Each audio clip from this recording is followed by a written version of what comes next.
Halo penggemar serial India Bepanah dimanapun kalian berada. Di adegan ini Aditya memberitahu Zoya bahwa cincin ini sepertinya hanya ingin tinggal bersamamu. Ini adalah hadiah pernikahan saya untuk Anda. Zoya memegang cincin itu dengan mahal. Nah, bagaimanakah adegan selanjutnya? Mari dukung channel ini dengan cara like, komen, dan subscribe.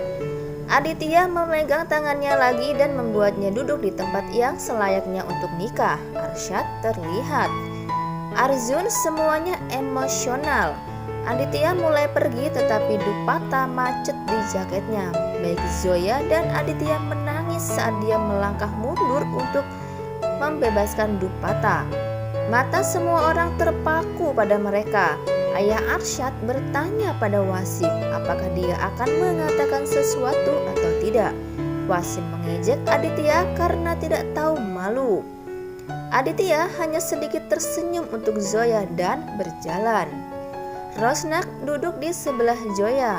Wasim meminta Maulavi Shahab untuk memulai. Arsyad juga duduk. Aditya berdiri tepat di belakang Zoya. Nur menatapnya tanpa daya ketika dia lewat darinya.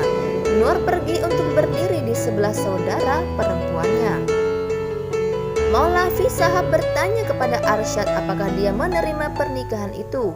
Arsyad mengatakan kubol hai sepanjang 3 kali. Maulavi Shahab beralih ke Zoya. Aditya berhenti di pintu keluar. Semua orang menunggu jawaban Zoya. Maulavi Shahab memintanya untuk kedua kalinya. Kata-kata Aditya menghantuinya. Anda benar Aditya, Anda sangat berarti bagi saya. Maulavi Shahab meminta Zoya untuk menjawab, apakah Anda menerima pernikahan ini? Rosnak menatap Wasim. Orang tua Arsyad tegang. Arsyad bertanya-tanya mengapa Zoya mengambil begitu banyak waktu untuk menjawab. Maulavi Shahab mengulangi pertanyaannya. Zoya memikirkan hadiah Aditya. Arsyad melihat Zoya menggerakkan Sehra ke samping. Wasim meminta Zoya untuk menjawab.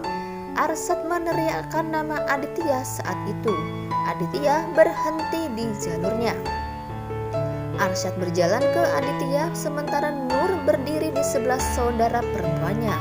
Arsyad membuat Aditya menatapnya. Hars bertanya pada Anjana apakah yang terjadi. Dia berbagi bahwa telepon Aditya tidak dapat dijangkau, sementara Arjun tidak mengangkat telepon saya. Saya merasa sesuatu akan terjadi. Lakukan sesuatu, saya ingin kedua putra saya kembali.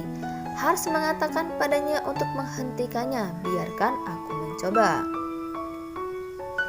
Aditya mulai berbicara ketika Arsyad memperingatkannya untuk tidak mengucapkan sepatah kata pun. Sampai saat ini Anda telah berbicara dan saya telah mendengarkan. Hari ini saya akan menjadi orang yang berbicara dan Anda akan mendengarkan. Rosnak meminta suaminya untuk menghentikan Arsyad, tetapi Wasim mengatakan kepadanya bahwa hanya Arsyad yang berhak membuang Aditya keluar dari rumah. Arsyad memberitahu Aditya bahwa dia tidak pernah menyakitinya. Aku hanya tidak menyukaimu sebelumnya, tapi aku membencimu sekarang. Hanya karena Zoya tidak bisa menjadi milikku. Dia mengangkat tangannya dengan marah. Dia menghapus Sehra dan menawarkan ke Aditya. Wasim terlihat kaget. Orang tua Arsyad menanyainya tentang apa yang dia lakukan. Wasim juga bergabung dengan mereka. Arsyad memberitahu orang tuanya untuk tidak ikut campur. Saya melakukan hal yang benar. Maulavi Shahab bertanya kepada Zoya 3 kali tetapi dia tidak bisa mengucapkan 2 kata yang ingin sekali ku dengar. Saya kira dia akan bisa mengatakannya sekarang. Dia bertanya pada Zoya apakah dia benar. Ibunya bertanya kepadanya apakah dia sadar. Wasim juga menyebutnya kesalahpahaman. Zoya mungkin takut pada Aditya, jadi dia butuh waktu. Arsyad membantah. Saya telah salah paham sejak berhari-hari. Saya datang untuk melihat segalanya dengan jelas hari ini. Zoya tidak mencintaiku, tetapi Aditya. Wasim menolaknya tetapi Arsyad berbagi bahwa dia pikir dia bertemu jiwanya ketika dia bertemu Zoya. Itu adalah hari paling indah dalam hidupku. Menjadi seorang dokter, saya melihat kebenaran dan rasa sakit di mana-mana. Tetapi mata ini mulai bermimpi setelah bertemu Zoya. Saya pikir kita akan memiliki rumah kehidupan bersama. Sayangnya, mimpi saya membuat saya mengabaikan kebenaran. Cinta yang saya lihat di matanya bukan untuk saya, itu untuk orang lain.